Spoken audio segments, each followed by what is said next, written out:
isi igizwe n'abavyeyi babiri. Abavyeyi babiri hariho ivyatsi amase usanga hejuru. Uwundi muvyeyi n'urubuye ruri mu kuzimu.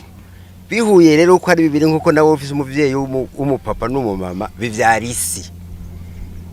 Tuca tuvuga ko isi mu gifaransa ile organo mineral igizwe n'imborera ikagigwa n'urubuyebuye ivyunyunyu bivuye mu rubuyebuye. Rero je narakivuze no mu minsi heze fomi mu bisanzwe ni isanamu y'uko isi iremwe. C'est un fertilisant organo mineral.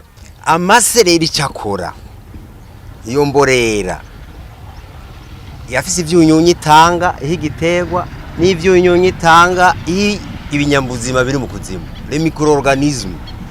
Irafise n'ukugene ituma isi igira imiheha porosite ihumeka amazi atembera akagemura ivyunyunyu ibikura ngaho ibijana hariya circulation de l'eau et de l'air mu gifaransa.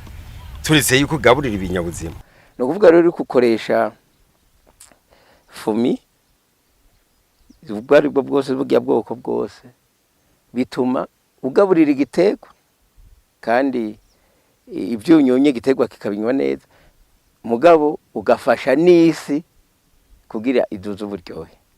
Nivyo bitandukanye kumbure bagiye babasigurira.